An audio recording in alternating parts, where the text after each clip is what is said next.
Brandon. I tried to get a double scream, but it kind of cut his scream off.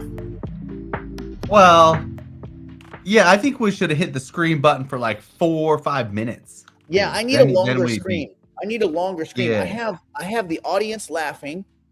Oh, I have booing. Let me see. Let's do this. Let's do the boo. No, Okay. yeah. Let's do the boo, then the laugh, then the scream. Oh, like psychotic. Okay. The sequence of events that just.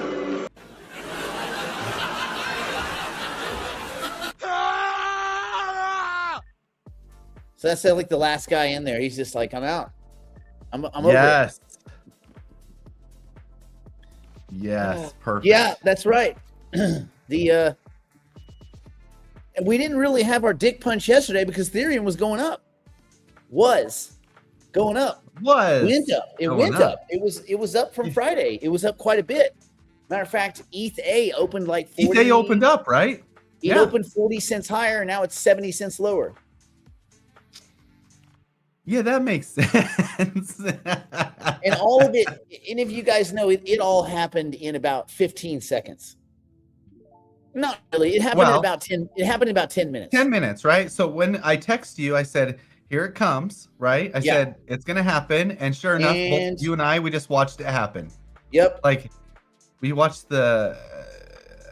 It's getting old. It's getting old. I don't know how this happens every Monday at 10 a.m. This to me structural, Mabel, right?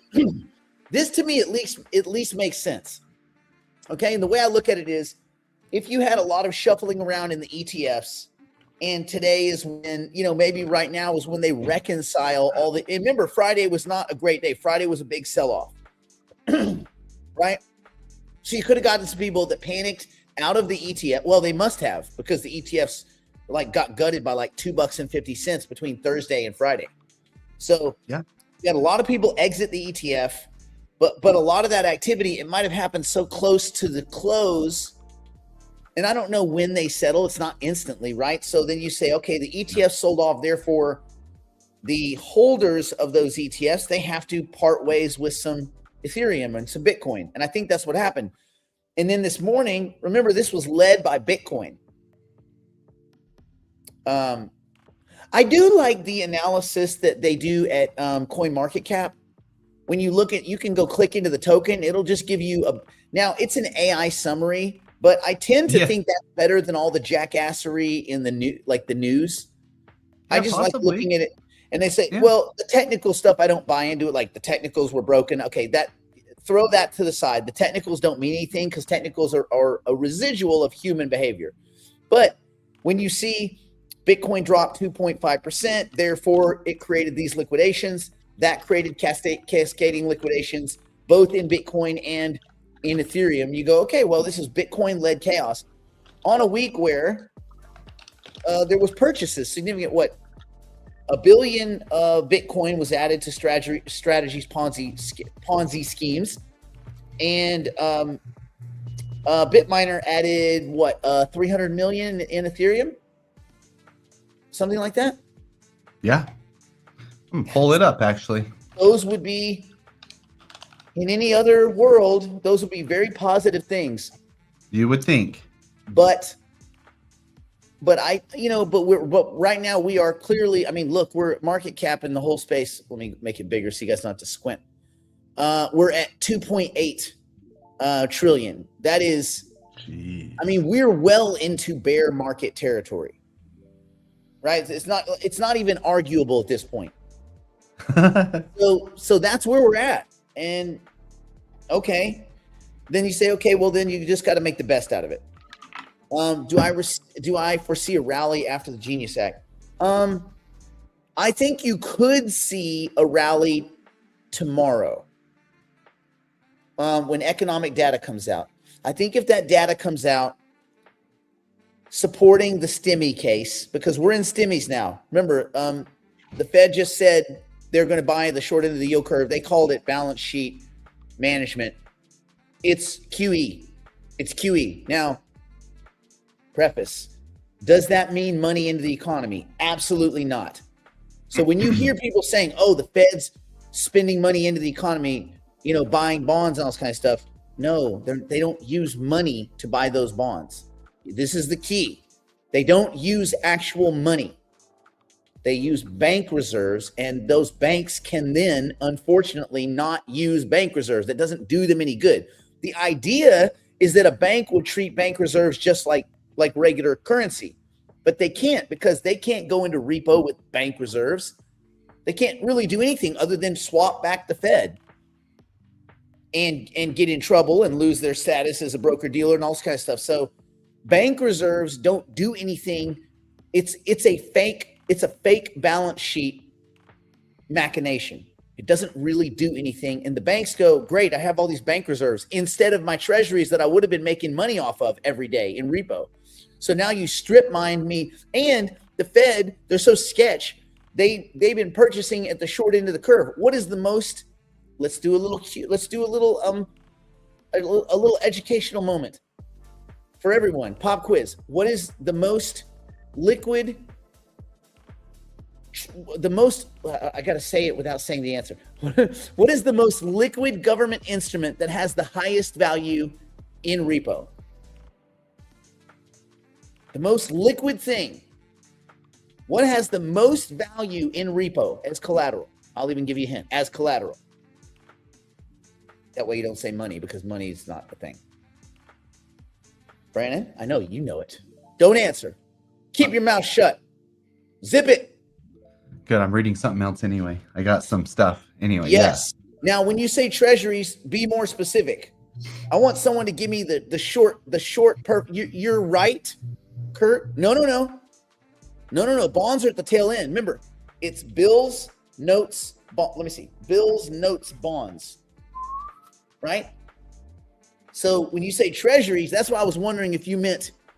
Technically, you're correct, but then when you said bonds, you unwound your correct answer. You are now wrong, Kurt. Wrong. It's not the long end of the curve. Short term on the run. Tony crushes it. Tony gets an award. We don't have an awards to give you, but Tony, wait a minute. You know what you do get? Applause. Tony. Hey! Tony gets some applause. Yes. Short term on the run treasuries. Short term on the run treasuries. That's what the Fed is targeting. Remember when they did their not QE, they're not QE? Yeah, I love that. Yeah, well, we're not doing QE. Are you buying treasuries? Yes. Well, we're only buying at the short end. Oh, so you're only buying the most safe liquid part of the you're just buying the best part. You're the one scraping off the chocolate bits on a birthday cake, or on a wedding cake, the guy and the girl that are like dancing or whatever. Well, I guess these days it could be two guys or two girls, whatever. Anyway, the ones that are solid chocolate, you just the Fed just comes and swipes off the chocolate, and they're like, what do you mean? Like, no, guy, you're not supposed to eat that one. That's for the groom and the groom. Anyway, short term on the run treasuries are the best because they're the easiest in repo. They are looked at as the highest quality of the kind of pristine collateral. And so when the Fed targets those, you're taking the best collateral from these banks and giving them bank reserves, which is basically just wooden blocks. And they're just stick it on their shelf I guess that equals money.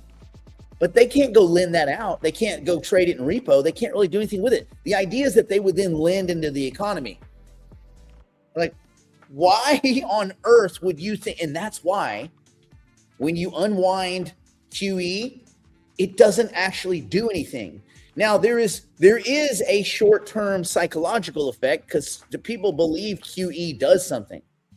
And maybe other central banks, although I haven't seen one, but maybe other central banks behave in a way where they use real money instead of a bank reserve function. I don't know for sure, but I think the Bank of England uses actual currency. I don't think they're a bank reserve type bank. So I think their QE might be different, but I'm not certain. So I won't opine. But I know that the Fed doesn't use money. They're not a money dealer. Therefore, what they do can't affect money other than some kind of short-term psychological thing. But why all this matters for tomorrow is you're going to get the first release of economic data. I think you get non-farm and something else. But anyway, that's the first data from kind of since the drought with the government shutdown. We're going to get it tomorrow. If the jobs number is low, which we feel like it must because of ADP and some other kind of ancillary numbers that like the surveys and things like that. We think that probably it will be bad, but remember, bad is good because easing, even though easing's not easing. So there could be a psychological bounce, right? The dummy bounce. We could get that tomorrow. Also, typically, Brandon, don't we see a kind of bounce up kind of around the same time as we see the bounce down on Mondays, on Tuesdays? Yeah. We go through this. Yeah. We're going to go through all that. Now, but do you think that, so I'm thinking as an idiot who, I mean, I say I'm an idiot on this because I don't really know exactly. I've even tried to research this. I just don't know exactly how and when these ETFs reshuffle. Do you think that when they reshuffle Monday and they kind of clean out the books from what happened Thursday and Friday that didn't post, right? The Ethereum or the Bitcoin that they had to kind of give back to the market as ETF outflows. Do you think that there's a correction that happens by Tuesday? Do you think that's what that is? Yeah, there has to be like a bargain bin. Oh, everything dropped. I'm going to buy on Monday. So then they have to go buy back Tuesday, right? No, I don't know. That's not what I'm thinking. I'm thinking like all this stuff happens Friday. You sell to get even on Monday, but it's an approximation. And then the market resettles, and then you go, oh wait, we sold too much. Okay, buy. Oh, back you think just like a clerical? Oh, we oversold. Yeah. Now we got to go buy back. You think they're over pendulum swinging their sells and their buys? Yes. That's what you're thinking. I think there's like a pendulum effect. If I was to guess, now I haven't seen how many Monday and Tuesday correlations there are where this happens, but I guess it's enough where people are talking about it. Yeah, I mean, it's crazy. I mean, look at the flipping ETH chart. This is just ETH. This is the same thing in Bitcoin, the exact same thing, but it's super odd. I mean, you get this drop, which is like straight down. Yeah. Okay. And then the next day, which is Tuesday, you get straight up. Yeah. And it kind of languishes around here. And then you get these weird spike. This was Sunday. Spike down, spike up. Super odd. Yeah. Super odd. Okay. And then Tuesday again, boom, huge spike up. Then we got, I think this was Thursday. That's Friday, maybe, right? Because Friday this is Wednesday. This is Friday right here. Boom. Okay, right. Super weird. Oh, yeah, because we were at 3,400 and change. Yeah. And this is now. So what I anticipate happening. Well, look at that volume spike, though. So this is yesterday on a Sunday. Yeah. We had more volume. This is what I actually was going to point that out. We had more volume yesterday on a Sunday than we've had over any day the past 30 days. Like by a long shot too. Do you think that was a reaction to BitMiner's purchases?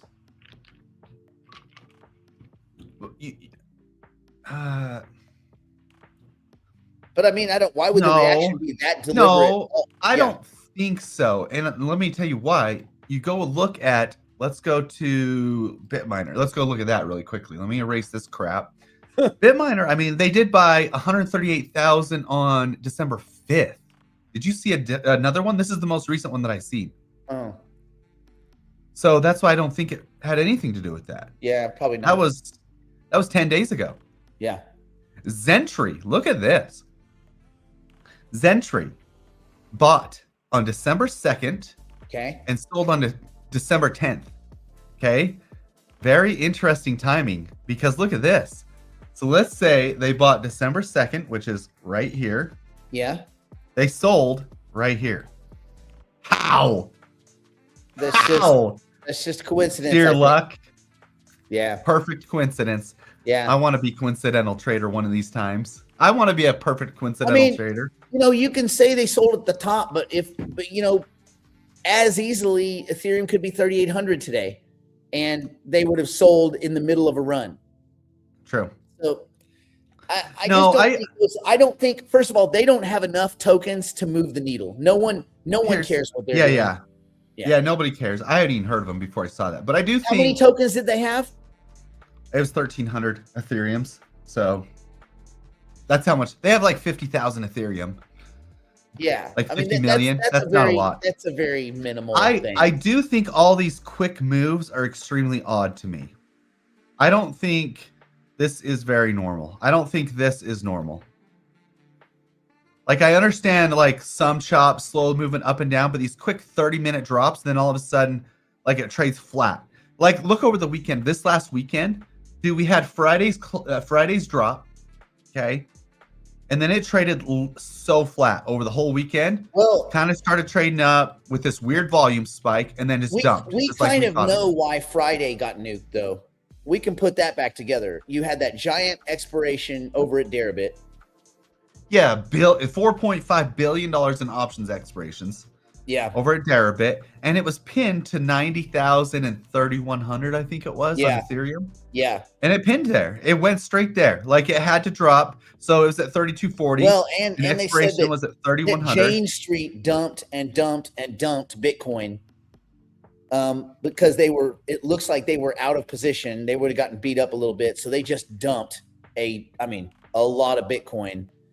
And again, that's not really manipulation. I mean, any more than anything else is, because you say, well, they were doing it so that their options trade wouldn't be a loser or whatever. Yeah, but okay, like if they bet on the options market and part of their strategy was we're gonna put sell pressure so that this options trade comes home, I don't really think that's manipulation any more than any other trading is manipulation. Yeah, they're just trying to win their position. And that's not the power to do that.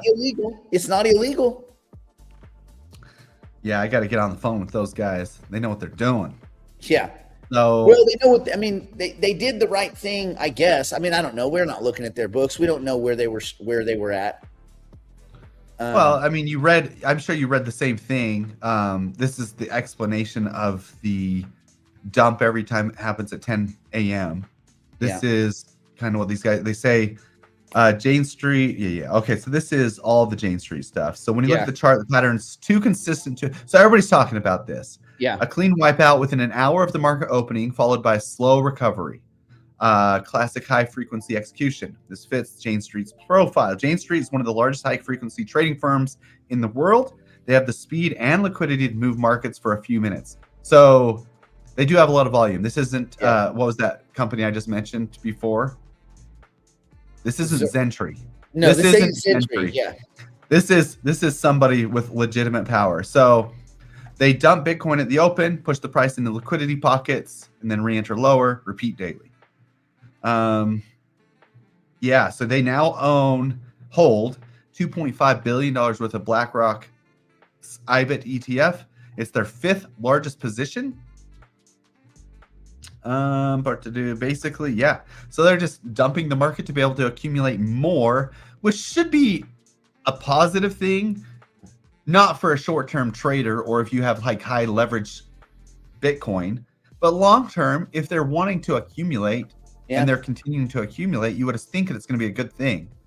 It's just they're getting more bang for their buck because this market's anemic and there's really no one picking up there's no one hoovering up the floor, buy the dip. They're buying their own dip.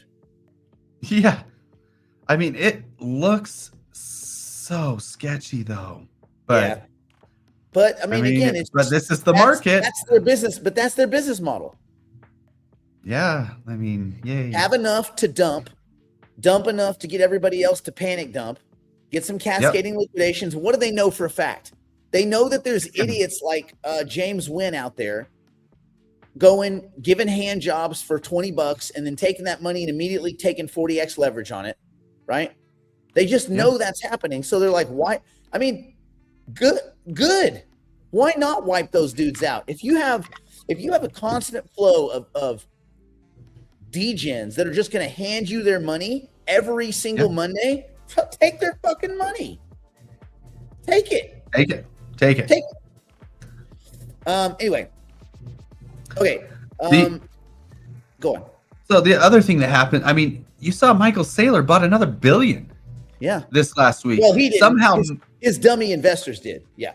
okay, fair enough. He sold shares at the money and was able to purchase another $1 billion worth of Bitcoin. They purchased at 92,000 on average. I don't know what their buy structure is, but he doesn't seem to buy very. He's definitely not timing the market because he doesn't seem to buy very efficiently. No. Look at this, 92,000 over the last. If we look over the last week, I mean, besides this dump here, let's see. Even so, yesterday it was 90,000. So you have to go all the way back. Let's see. So Thursday, when was the start of the week? All right. I mean, he beat me. My last purchase was when I sold my Jupe, and it was 92,000. I bought for 92. No, that's what he bought. He bought 92,098. Okay, I got 92. So he beat me. Also, he spent $1 billion. Kind of. He beat you, but Jupe's down 23% no. sold. I actually did better. I did way better just sitting in Bitcoin because I'm only down like 3%. Yeah. Well, That's maybe not today. Maybe today I'm down about 6%. Yeah, you look at today's dump. That's insane. It's insane. That's insane. I don't understand this madness. This is crazy. But he didn't buy very well. Mark, I don't know. I don't think so. I don't think we're in that kind of a scenario. I don't think the bank run is a thing anymore. Like money's electronic. It's digital. There's not really the bank runs aren't really a thing. Nobody cares about real cash anymore. Yeah. Do they? I don't. Yeah, I don't think it's a thing. I mean, I guess anything if pushed to its limits could be. Did we see? Yes, JS, everybody saw where Do Kwon pled guilty. Everyone on earth knows this. He's lucky he only got 15 years. Plus, I think he's looking at an additional 40 years back in South Korea. So they said he has to serve half his time, seven and change here. And then he can appeal to go serve the rest of his time in South Korea. And the South Korean government's like, if you think that's going to be cakewalk time, my friend, you're in for a rude awakening because they're going to give him 40 years there. It looks like. Yikes. Yeah, he's done. I mean, his and one thing he was such a smug scumbag the whole time. Whenever people would question him, we think this is a scam. He's like, you're stupid. Like he was really a jerk. So I hope they treat him like a rag doll in there, but they won't, because he'll go to some nice facility, not a camp, but he'll go to a low somewhere cush, and no one there will have the guts to, make a playground out of his behind. He should be able to purchase protection, right? I mean, condoms, I guess. No. That's not what I'm talking about. Okay. So yes, we saw, and yes, what Luna was doing was ridiculous, but it didn't surprise anyone. Like no one, when it only ones that surprised were the dummies that participated. Now this is what's surprising. Not that Novogratz was involved because he's an idiot. It is surprising that the Winklevi were involved. It is surprising that Binance was involved. It is surprising, the LFG, the Luna Foundation Guard. Yeah. I'm surprised that all those entities, and none of them ever took a crayon to a piece of paper and went 20% out every year in real time. And Luna in, like Luna with an arrow in, and 20% UST out, 20% per year. And no one thought, oh, what happens if Luna's not going straight up? And no, that would never happen. Luna only goes up because Do Kwon cusses at people whenever they question him. So clearly it's just going to go up. The fact that all those people could be fleeced by this guy, Do Kwon's not clever. Go look at what he has to say and look at his communication. This dude is not clever. He's just a scummy little used car salesman, douche. He's not. At least with Bankman-Fried, you could say, well, he had the crazy hair and he played video games. Like I thought he was just an evil genius. You know, I thought he was a genius. No one thought Do Kwon was a genius. And even his own engineers were like, well, we were on a well, back in the clubhouse days, me and Josh were in a big room. I don't know if Josh was there, but anyway, we were in a big room, and some of the engineers from Luna were there to reassure everyone everything was fine. And this is when we were calling them out, like, there's no way this is possible. You can't guarantee 20%. Da, da, da. And one of the engineers admitted that they could only guarantee. Oh, wait. Maybe it was a Celsius engineer. Yeah, it wouldn't have been Luna. It was Celsius. Anyway, he said we could only guarantee 2.4% return. And they were promising over 10. So it's that same thing, like this idea of algorithmic stable coins. And like, okay, well, is there money behind it? No, algorithm. Algorithm doesn't. This is like telling what's your tech.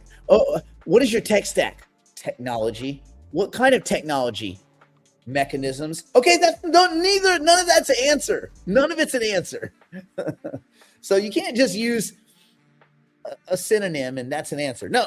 So that's the algorithm. Matter of fact, Jeff Snyder and I and Emil Kalinowski, we did a stream right before Luna crashed talking about how algorithmic stable coins can't work. Because at the end of the day, there has to be money behind it. Same reason why USDT, Tether, can't ever be audited. They do not have the money, period.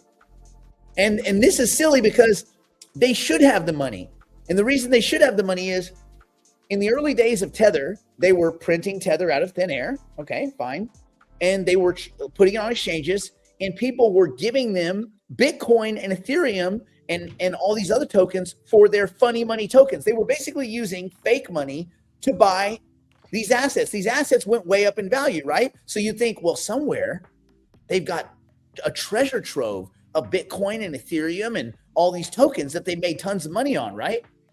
So they should be able to just kind of put the money back in and show reserves.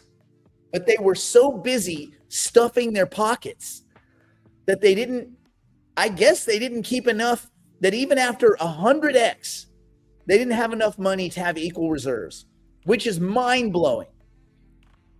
So when you see this guy, Paolo, up there saying, oh, everything's fine, and then they say, well, can you submit it to an audit? Well, we're going to make a new stable coin for the U.S. Okay, why are you making a new stable coin if yours is fine? Well, mechanisms. What? Technology. Okay, God. So Paolo and the guys over at Tether, they're not really much different than Do Kwon. It's just that they had more to offer the government than Do Kwon did. Do Kwon didn't have anything to offer the government, right? He didn't have. He couldn't open the books up to the U.S. government and say, "You guys basically now control Tether," which they do. You guys know that, right? Everybody's like, "Oh, when is the U.S. government going to have a stable coin?" They do. It's Tether. They run that. Full information sharing and the ability to censor transactions. What else would you call it? It's just that it's probably being controlled not by financial individuals, but by the FBI or something like that. I mean, I feel like it's law enforcement that has control of Tether, certainly not Tether, and not. Well, I guess it's good that it's not the Federal Reserve. Anyway, all right, enough on that. Should we go behind the wall? Yeah, that's why we're here, man. We're here to get behind that wall. Behind the wall. Well, I don't know. Yeah, we're here because of that. We're here. Yeah, well, we're here. Apparently we're well, here. We're here. We're here to watch. We're here. Yeah. Today we're here just to watch the price go down. But maybe later, something else. Tomorrow, though. Something magical. Uppity up. Oh, uppity up tomorrow. Uppity, we hope. Going behind the proverbial wall now to continue the broadcast privately for the digital investors and digital private clients. If you'd like to join us, simply go to nickblacknext.com and subscribe to one of our plans and immediately take advantage of our library of tools, tactics, and information. It's all designed to help you learn, grow, and manage your portfolio like a pro. Join us now.